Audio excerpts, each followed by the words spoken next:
Hello and welcome to English Learning for Curious Minds by Leonardo English. I'm Alistair Budge. Today we are going to be talking about how countries win the world politics game without force. We'll reveal why language is such a fantastic tool to project power across the world, and what Donald Trump is doing for US interests outside the US.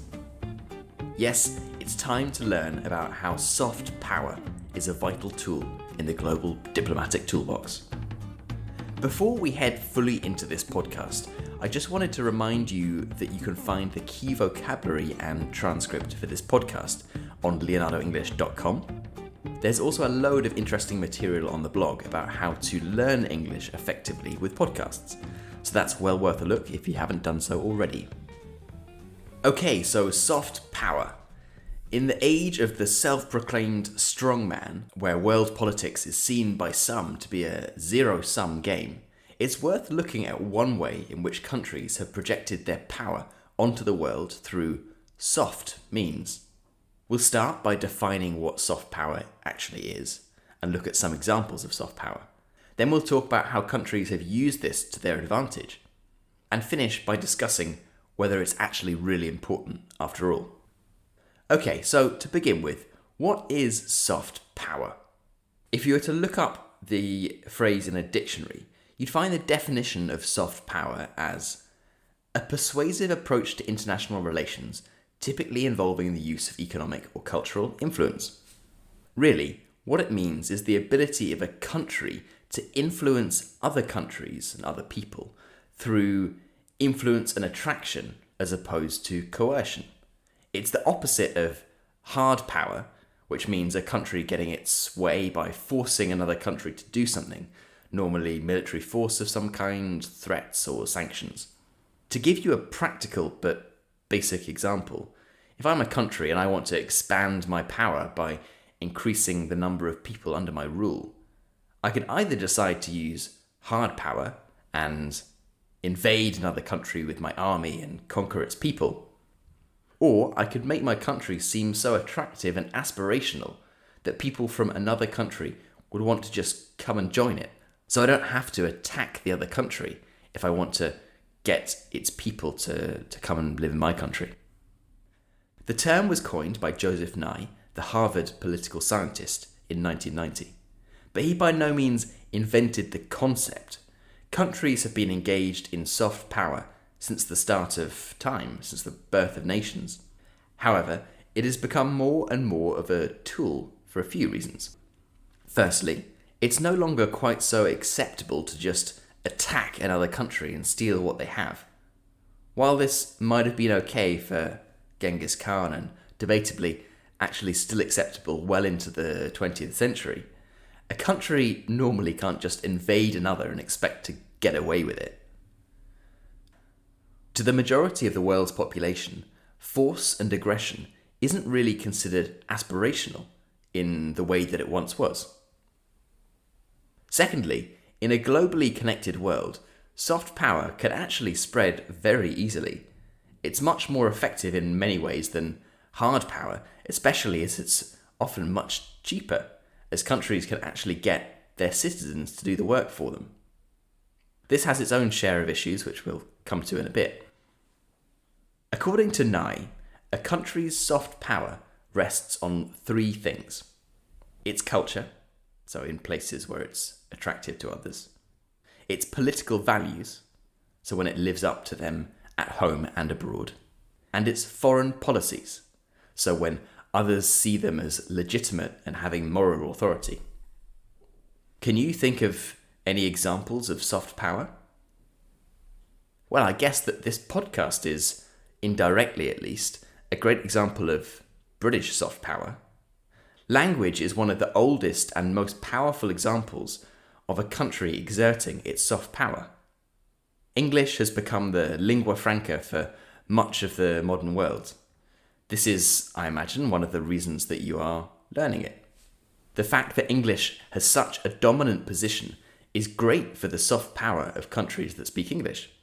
It immediately makes them more attractive as destinations, as 20% of the world's population already speak their language. and it gives their citizens an immediate advantage, as English is their mother tongue. If you wonder why so many countries pour money into helping people learn their language, it's to make their country more accessible and more attractive. Whether it's the BBC putting money into their language learning tools, which are great by the way if you haven't checked them out, or it's Deutsche Welle in Germany, these aren't just funded out of the goodness of the broadcaster's heart.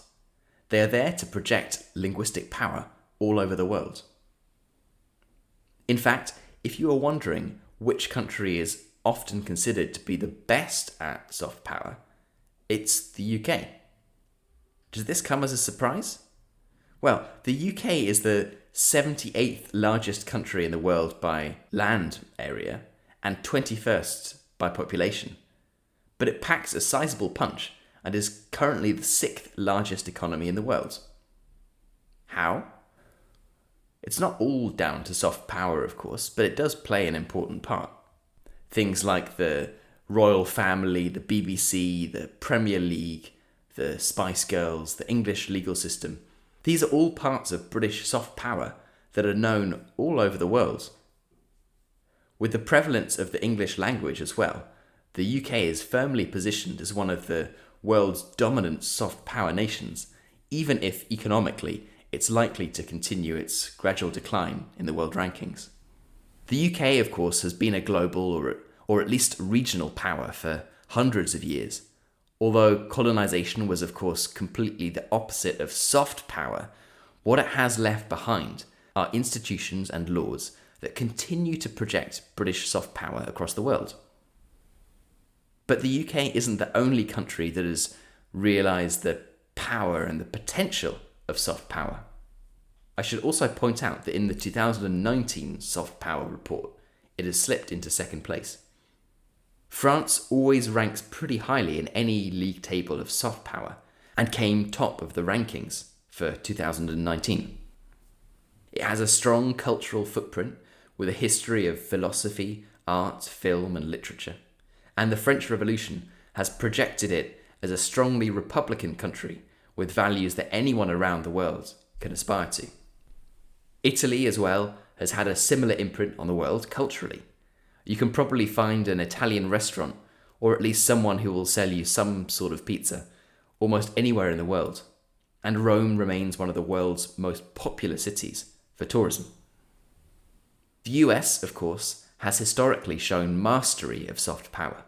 The idea of the American dream, where anyone can make their way in society, has attracted hundreds of millions of people from all over the world.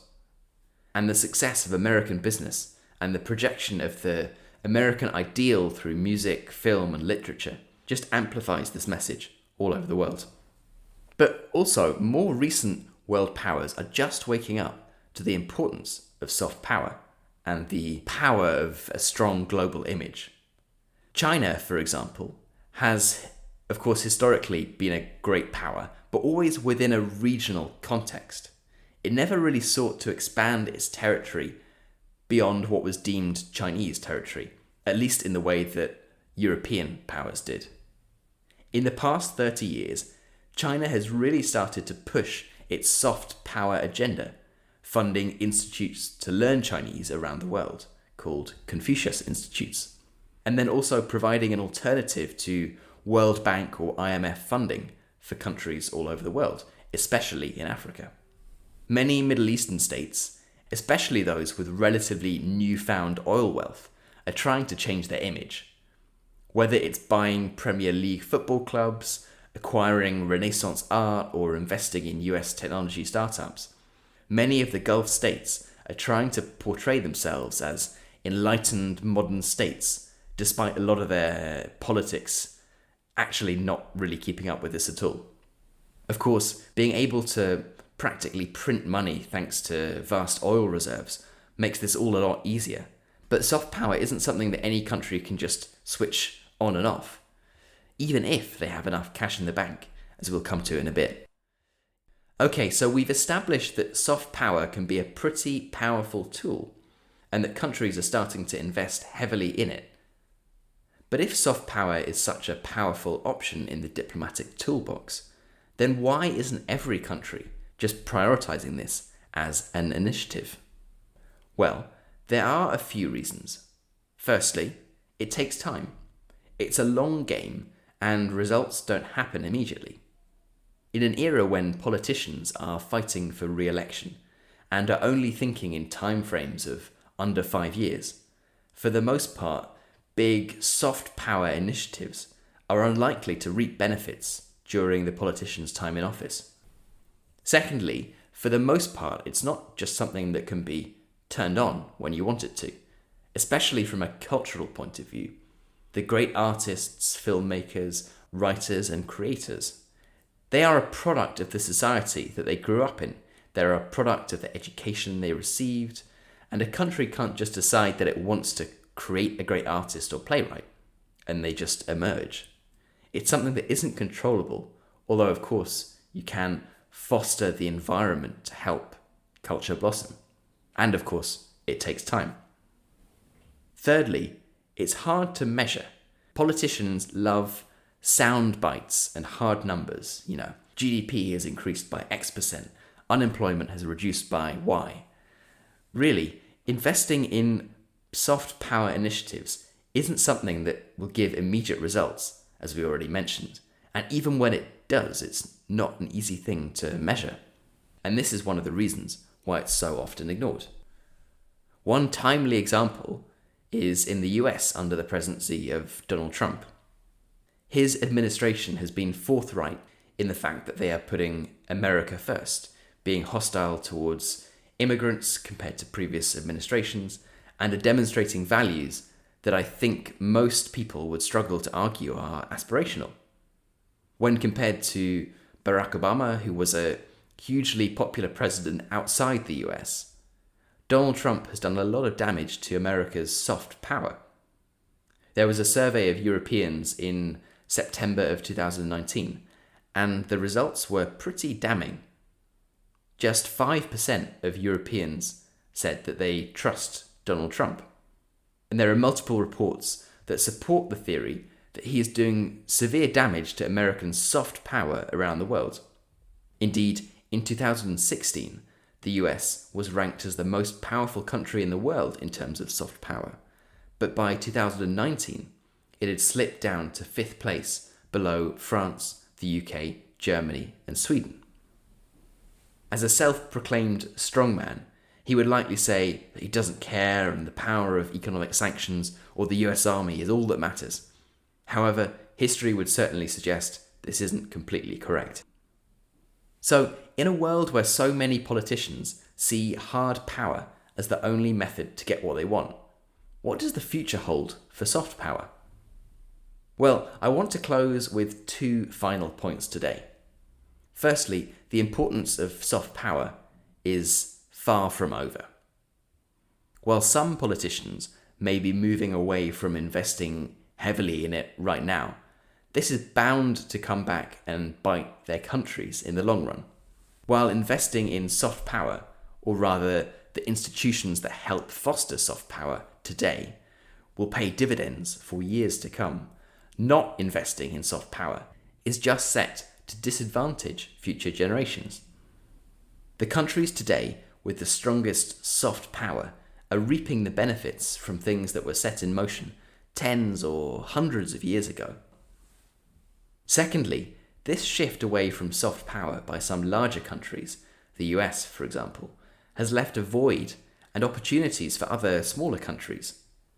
To give a practical example, Estonia, a country with a population of only 1.3 million, which only gained independence from the USSR in 1991, has recreated itself as a digital country, an aspirational place for Europeans to move to or set up businesses. This is reaping huge economic dividends as well, with GDP growing almost 5% in 2017. Or Sweden, another relatively small European country, but one that packs a substantial soft power punch, especially with its focus on environmental protection. This just shows that smaller countries can play pretty effectively at the soft power table as well. It's not all about economic size and the amount of cash you have in the bank. Okay, I hope that this introduction to soft power has been interesting. It's a subject that I think is going to get more and more important, and the politicians who neglect it are taking a very short-term and dangerous view. This podcast, and the fact that every one of you is making an active effort to learn a language that was native only to a small island in Northern Europe, is testament to the power of soft power. As always, if you enjoyed the podcast, please do tell your friends, colleagues, classmates, family members, or anyone who you think will be interested. The more people who listen, well, the better the podcast will get. If you're listening to this podcast on your favourite podcasting app, then please do take 30 seconds and think about leaving a review. Every review helps more people find out about the podcast, and as I said, that's a good thing for everyone. If you're looking for the key vocabulary or transcript, you can grab that on leonardoenglish.com. I'll just leave you with this one soundbite from the former president of South Korea, the country that exported Gangnam Style all over the world. In the 21st century, culture is power. I've been Alistair Budge, and you've been listening to English Learning for Curious Minds by Leonardo English. I'll catch you in the next episode.